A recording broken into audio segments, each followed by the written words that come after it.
Happy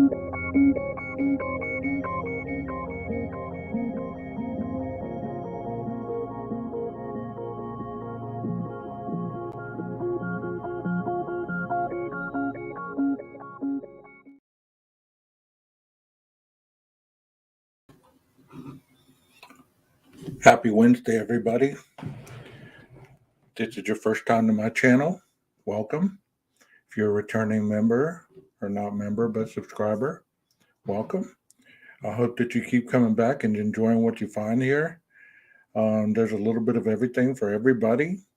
Tonight's show is going to be a little graphic, a little bit investigative on wounds, x-rays, and the rest. I'm going to read about how certain wounds affect the body, how they affect the ability to fight, to run, to scream. Then I'm going to talk a little bit about x-rays, how x-rays are, excuse me, how x-rays are bases on the determination of the wounds, how it affects what the medical examiner finds, and things of that nature. By the way, my name is 12 Gauge. Welcome. If you're going to be in the chat, please make sure you're respectful. I don't have any mods at this time, so therefore, please keep it classy. Make sure that you understand the topic before you speak on these things. I'm not trying to keep you handicapped in the chat. I just want to make sure that you understand that sometimes misinformation can be spread based on people's misunderstanding on the topic or hearing something somewhere else and spreading it. That's not what my channel's about. And without further ado, let's go ahead and get started. I don't know how long this is going to be because I still have things to do tonight. So hopefully it won't be too extremely long.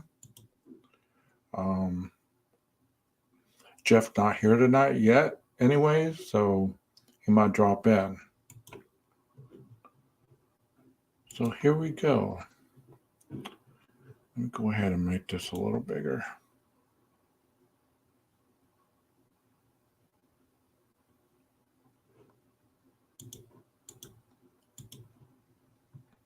Okay, it says self-defense against knife attacks, evidence-based approach. And that's what we're after in the channel. Is we're after evidence-based approaches. We're not after hearsay. We're not after conspiracy. We're after the truth. It says in the article, I present the results of a detailed analysis of over 200 real knife attacks caught on surveillance cameras.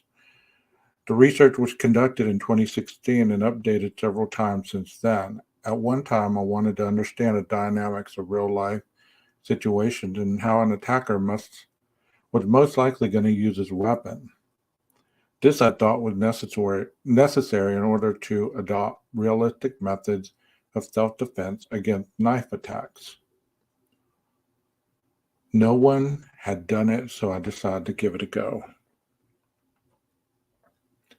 Back in 2016, my initial idea was to keep the whole collection of videos accessible to other people could verify my result and investigate the topic further. Unfortunately, over the years, YouTube has cracked down on violent videos. My channel was closed and the collection lost. The results of my investigation are still valid and have been updated throughout the years. This article is structured in 3 parts. Part 1, present the key points of analysis of 200 plus knife attacks. Part 2, how to survive a knife attack. This addresses commonly debated issues such as awareness, avoidance, running away, compliance, the use of weapons, included improvised weapons in the context of knife attacks. Part 3, Bare hand techniques against the knife covers a variety of empty hand techniques from different schools of thought in view of what discussed in the first two sections. It says this is a substantial article which took months of painstaking and meticulous work, so I hope you enjoy reading it. Part 1, Knife Attacks, an Analytical Study. Okay, we'll continue on with that. It says, while the sample might have a number of flaws, the results have stood the test of time and are easily verifiable. As of 2023, the evidence gathered so far suggests that human behavior is quite consistent in these situations. Only situations when the victim is attacked, physically assaulted, are considered in this article. Simple threats with no assault, sometimes misbelief, static attacks, were not considered because the main interest was the dynamics of the actual attack. And why are we discussing this? Because in the IDAHO4 case, the 4 victims were attacked with a fixed-bladed knife, speculated to be a K-bar due to the sheath that was left behind. It says 71.1% of knife attacks are led with the empty hand. So what does that mean? The fact that during a knife attack, aggressors usually lead with their free hand while keeping the knife close to their side was first pointed out in 1988 by Don Pentecost in his contentious book, Put 'Em Down, Take 'Em Out, Knife Fighting from Folsom Prison. So did you hear what I just said? It said 71.1% of knife attacks are led with the empty hand. The aggressors usually lead with their free hand while keeping the knife close to their side. So if the individual is walking in, they have the free hand. I can't tell if you're able to see that. Let me change the screen right quick. They walk in with their free hand to either gauge the situation or to involve themselves with whoever it is that they're having the issue with. So they have the free hand, and I can't show you the knife by my side because I'm not wearing pants, so don't want to really get banned from YouTube, but you get the picture. Back in the 80s, Pentecost simply and brutally shattered a number of popular myths and preconceived ideas about the use of knives in real life situations. Most commonly, what I just said a while ago, 71.1% of the time, aggressors will lead the attack with their empty hand, effectively shielding the knife, which would be in my right hand, and walking through ready to do some damage. As Pentecost also clearly stated, the empty hand is not a dead, paralyzed hand, and the attackers will use it to strike or more commonly to grab the victim. So think about what you've known about the IDAHO4 case and how it happened.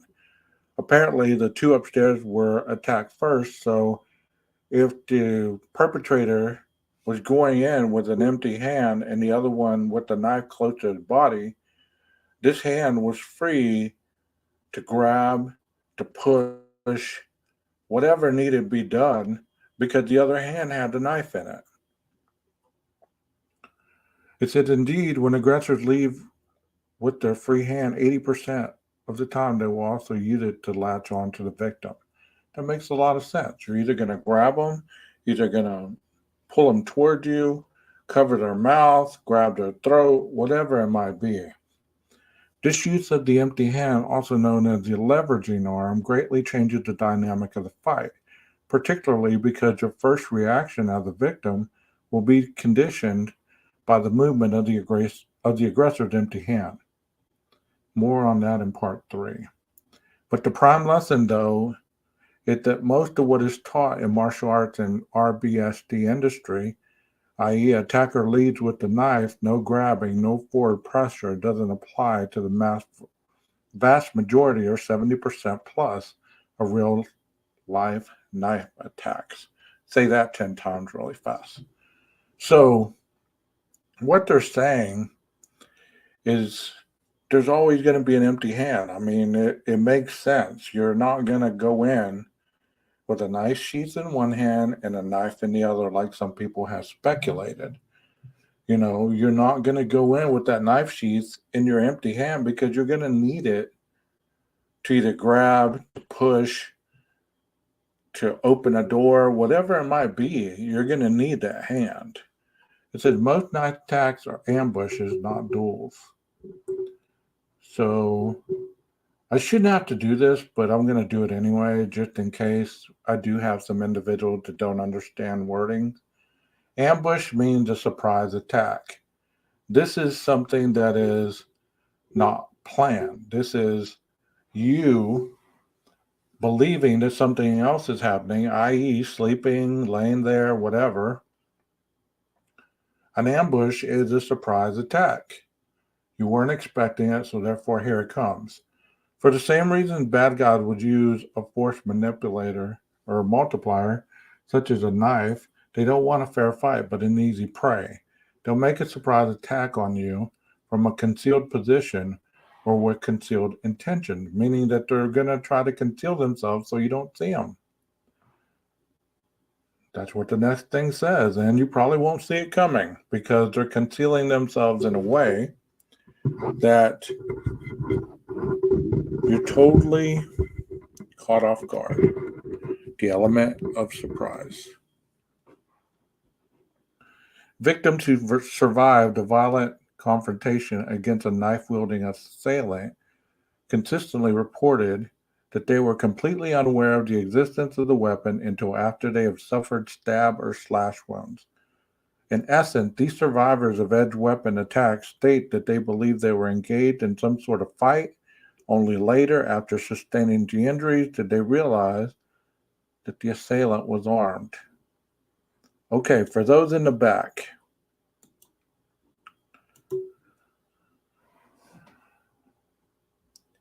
it says victims who survived a violent confrontation against a knife-wielding assailant consistently reported they were completely unaware of the existence of a weapon until after they had suffered stab or slash wounds. So that means that most of the time, when you embrace with somebody who's holding a knife, most of the time you don't even realize they're stabbing you because you don't realize that's a knife in their hand,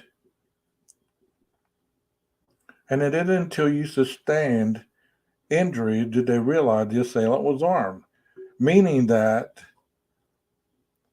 it wasn't until they sustained these injuries where they either stopped having the ability to fight, or they couldn't breathe, or maybe they were sliced, or whatever it was.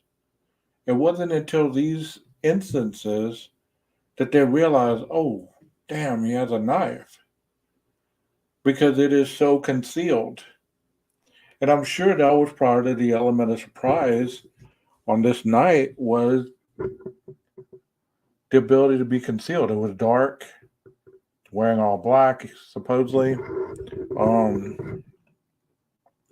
able to have one free hand. It says in 80% of the cases I've analyzed, the knife is kept hidden until the very last moment. That is until the attack is launched. Aggressors will try to distract the victim and wait for a good window of opportunity to strike, and won't hesitate to attack the victim from the back. Situations with multiple attackers seem less common, with only 11.4% of the incidents I've reviewed. So, did you see that? It says situations with multiple attackers seem less common. That means more than one person attacking with a knife, more than one person. 11.4%. Not saying that it's impossible, but it's not very common. In a typical way, the victim is distracted, cornered, and the attack is launched at close quarters. 70.6% of the knife attacks are launched within 3 feet of the victim. That is not very far away. Knives are short-range weapons, so it doesn't come to a surprise that 70.6 of knife attacks start at conversation range. Well, that makes sense. If you're pulling somebody towards you, you're going to want them as close as you can so that you can do what you came to do. It's important, though, to stress that within 3 feet really means at arm length or less. So that's not very far away. That's like I'm grabbing you, I'm pulling you towards me. I am not being pulled towards you because then you have the upper hand. This leaves you with very little space and time to react. So if you're being pulled towards you, that means you don't have a lot of time to fight back because the aggressor has the upper hand because he is doing what he needs to do based on his evaluation of the situation. So you don't have a lot of time to react. Somebody grabs you, your first inkling is to try to get away, right? Or to fight, grab them back, or push them off of you, or kick back against them. But if you're caught off guard and you don't even get that opportunity, then you're not going to do very much to protect yourself. Such a small reactionary gap means that it's almost impossible to stop the first stab if you're not expecting it. Almost impossible to stop the first stab. So the first stab, if it's lethal, you're not going to stop it. This is why it is so important to maintain distance and keep control of the space when you're in a confrontation. As aggressors so often lead with their free hand, usually the left one, victims end up being stabbed in the neck, like in the video above, or to the chest on their left side where the heart is located. So you see these two people right here. This guy's been stabbed in the chest, and you can see, well, I really can't tell if this is the aggressor or this is the aggressor, but it looks like this guy has blood dripping. So maybe he's stabbed, and this is his free hand. I don't know. Knife attacks are fast and furious. Another consequence of such close-range attacks is the victims tend to fall as they move backward trying to escape their aggressor. Well, that makes sense because what were we told? One of the girls was back cornered in the bed. She was probably falling backward trying to escape the aggressor. This is the case in 55% of the incidents I've analyzed. That's more than half. This way of charging a victim, as seen in the video, is known as prison yard rush or prison knife rush. It was made notorious in the martial arts industry by Don Pentecost in 1988. In his book, Pentecost further points out that someone who is attacking you with a knife is trying to kill you. They won't hold back. They won't hesitate. They will go after you like mad dogs. Research tells us someone willing and ready to carve you up like a Thanksgiving turkey is far different than someone with a gun. I'm sorry for the graphic nature, but I mean, it has to be said. It was a violent crime. So people are always saying, well, it was so heinous. It was so bloody. It was so this. Well, this explains a lot of it because the individual was on a mission. He was on a mission to kill. He wasn't on a mission to maim. He was on a mission to kill.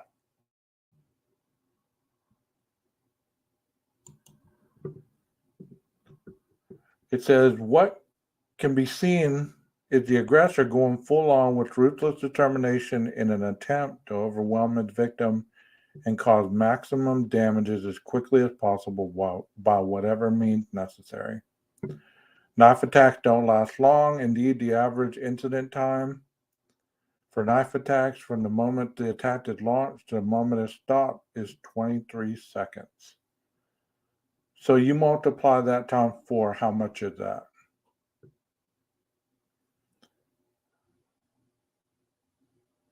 92 seconds.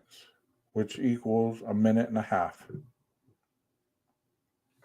If my math is right. If it's not, correct me in the comments. I won't be discouraged. I'm not right all the time. So 23 seconds from the moment it starts to the moment it stops. And you're going to find out later on in the next article that we read, it doesn't take a long time for somebody to bleed out. The time frame of a knife attack is usually very short. It is often over in a matter of seconds. The median time is 14 seconds, which means that half the attacks last 14 seconds or less. But 80% of all attacks last less than 32 seconds. 80%, guys, 80%. And you're saying there's no way that he could have done this? No way. No way he could have went in there and fought 4 people and killed them. When this says 80% of all attacks last less than 32 seconds. That's a minute per 2 people. Hell, it sounded like he took his damn time. I hate to say it like that, but it sounded like they either fought hard or he took his damn time due to his inexperience. The graph shows a sharp increase in numbers up to 23 seconds, indicating the most attacks, 70%, last 23 seconds or less. After that point, the curve starts to flatten and reaches 90% at 59 seconds. That's a minute. I could see that. That would be 4 minutes plus give it a couple of minutes to, get to where he needed to be, fighting them off. That would be about 6 minutes. And that still gives him like 3 minutes to disrobe or wash the knife off or whatever he did. It's interesting to note that although it takes 9 seconds for a 10% increase to 80%, it then takes 27 seconds to complete another 10% and reach 90%. So that's where the time gap. What this means is that if a knife attack lasts 23 seconds, you have a fair bit of a chance that it will go on only 9 more seconds. But once a knife attack reaches the 32-second mark, the same fair bit of a chance may require an extra 27 seconds. In other words, if a knife attack goes on longer than 32 seconds, it is more likely to last a lot longer. Did you notice how the curve seems to go up again around 45 seconds instead of plateauing as expected?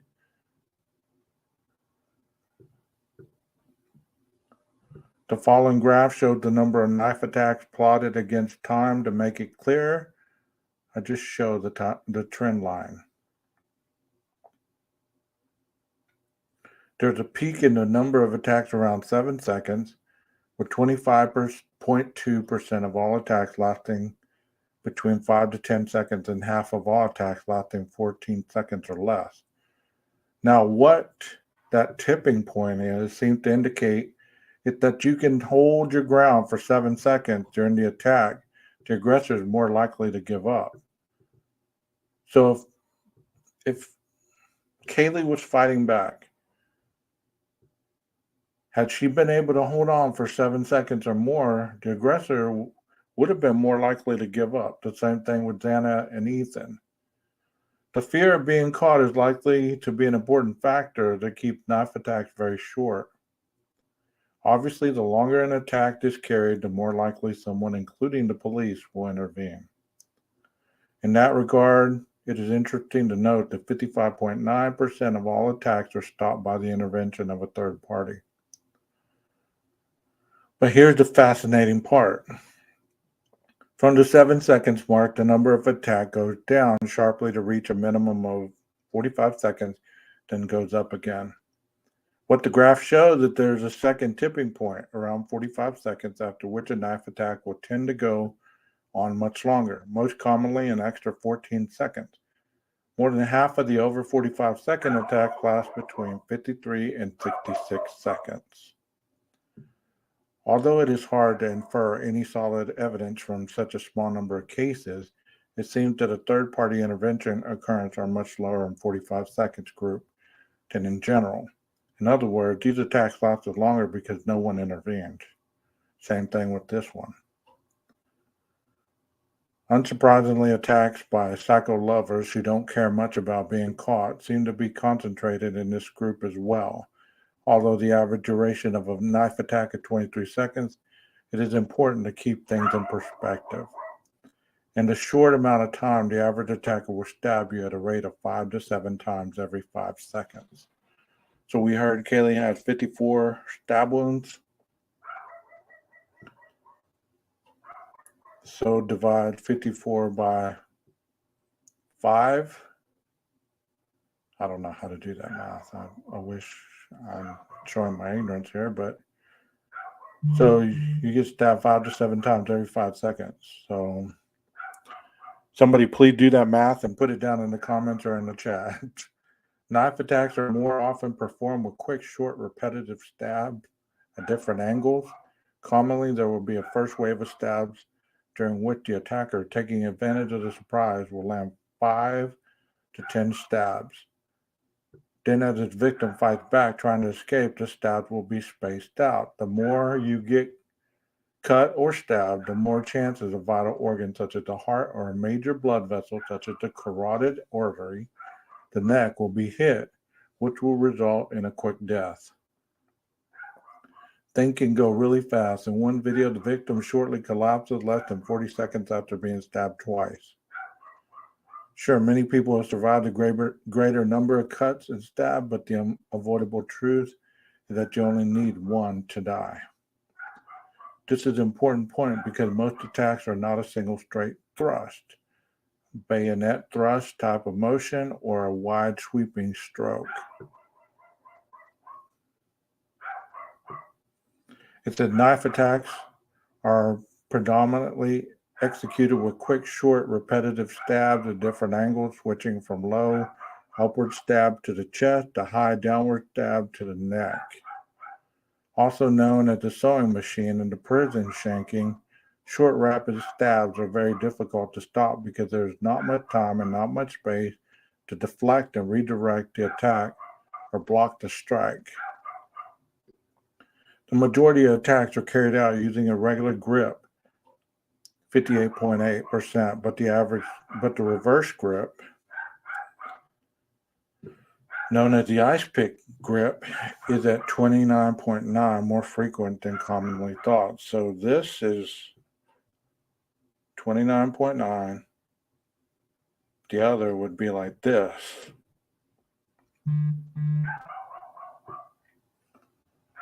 What have we learned? In this first part, we've seen that knife attacks are most commonly ambushes launched at short range within 3 feet of the victim. They're extremely violent, carried with speed and determination within a very short span of time.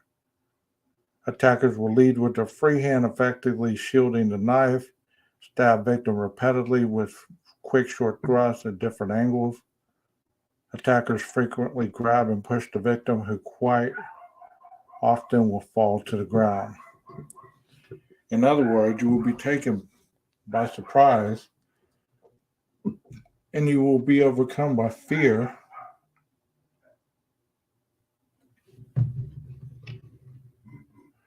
and aggression. You won't see the blade before the attack is launched. You very likely won't be able to run away and avoid the attack. You will have very little time and space to react and deploy a counterattack. You probably won't be able to stop the first stab. So yes, you will be cut and stabbed a number of times, but you might not even realize you've been stabbed. You probably won't have time to draw your own weapon. You will likely be moving backwards. Your balance will be compromised and you'll probably fall to the ground. Your movements will be restricted. Your fine motor skills will be gone and you won't be able to access the knife bearing arm easily. Any technique that is based on smooth arm deflection and manipulation has very little chance to work. Any technique that rests on the assumption of a single straight thrust or a wide sweeping slash has very little chance to work. These results should definitely inform the training methods It says, but the nagging question at this point is, how do people survive knife attacks then? Well, then there's all these comments. Well, let's stop sharing that for a minute. Okay, so that was quite informative. You know, it was quite informative when you put into perspective of what we know about this situation that we most oftenly talk about a lot. It's very, you have individuals talking how they would have done this or they would have done that, and they would have fought back, and they would have, they would have been able to overcome this and that and the other. Truth of the matter is, based on that article, there's no way they could have done that, especially on an ambush. They would have been caught off guard, and it wouldn't have happened. It wouldn't have happened. So that tells me, based on the statistics, that's why I like to give statistical information and examples rather than just talking from my head. Because, people can argue that. They can argue the establishment, they can argue this, that, and the other. But they can't argue statistics, especially that individual. He just broke it down. So let's talk about the x-rays.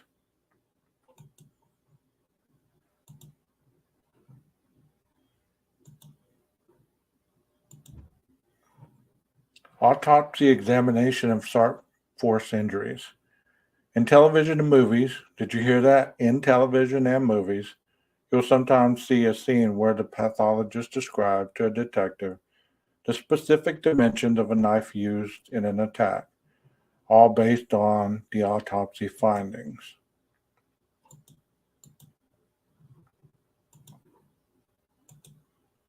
Hope y'all can see that better. While this is no doubt extremely helpful to an investigation and the limit to a 60-minute runtime, it's also impossible to provide this level of detail from an autopsy.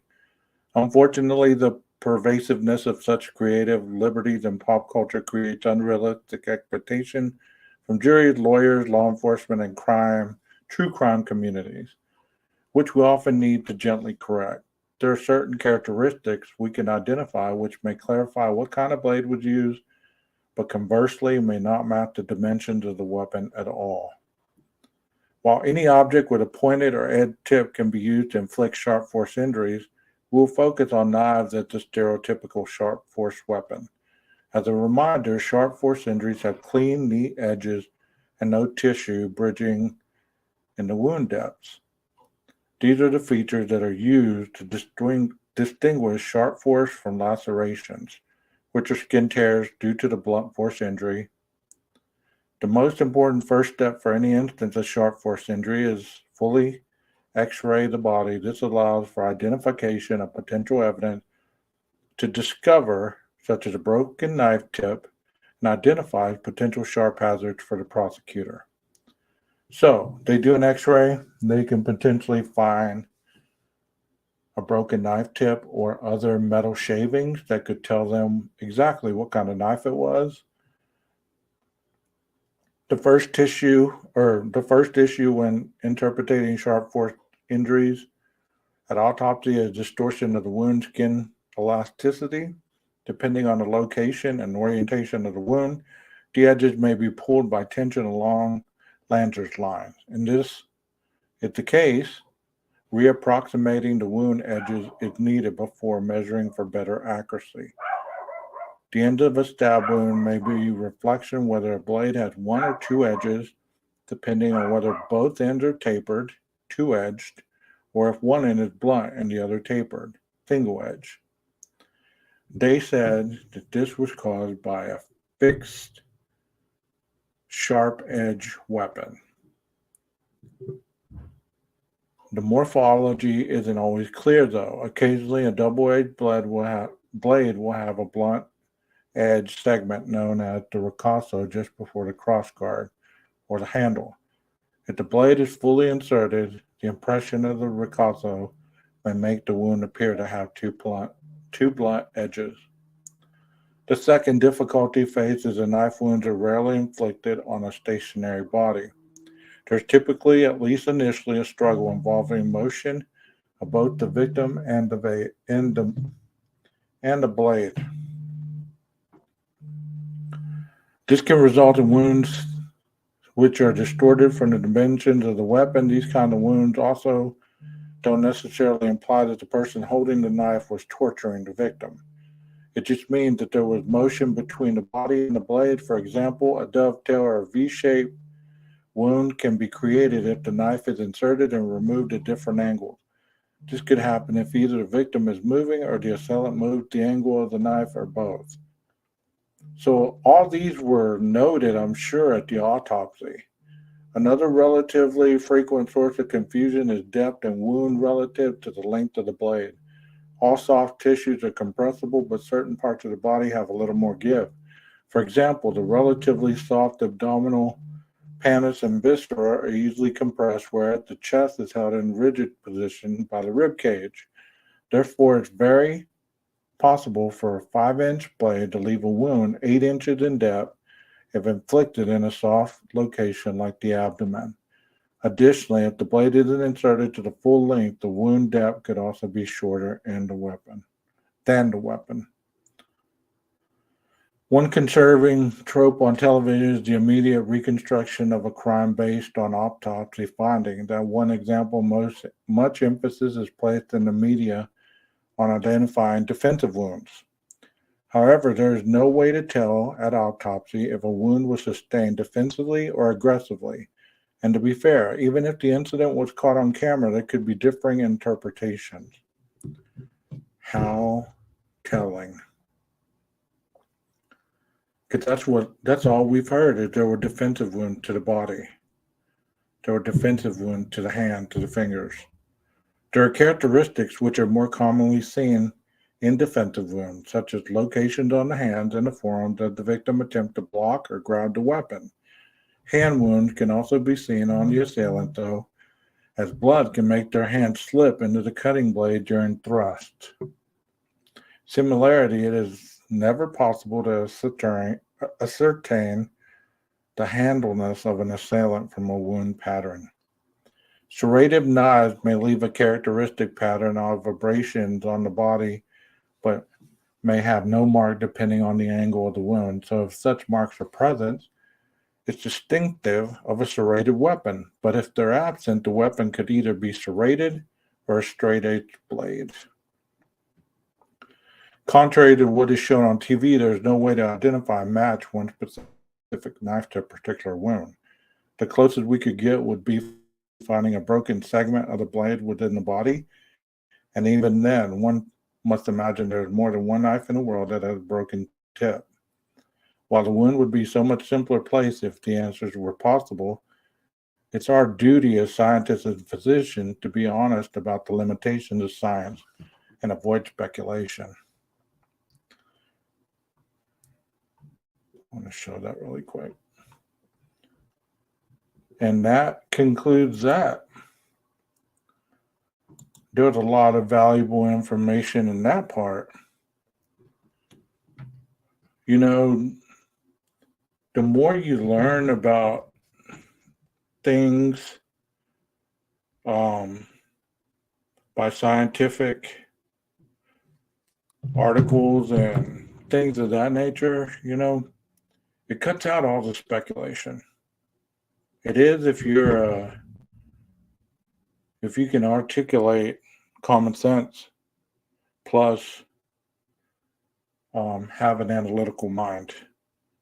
Some people don't believe in science. That's why they can't see that certain things could possibly happen. Just like there, it just stated that it would be hard to identify the knife that caused the wound due to the fact of there's a lot of knives that would be missing a broken off tip. A lot of speculation, but a lot of times they don't know what knife caused it. They might get close, In this case, well, it was missing a knife sheath, so therefore it had to be a K-bar. Not necessarily. But I hope that you enjoyed that. Jeff didn't make it tonight, so hopefully on Friday when we go live again, Jeff will be here and we'll be able to discuss a little bit more Idaho 4. Hope y'all have a wonderful evening. Take care of each other, and I hope that you enjoyed this. Like and subscribe. Tell your friends about the content over here. Maybe we can get some more people over here and some people in the chat. Y'all take care of each other, and God bless.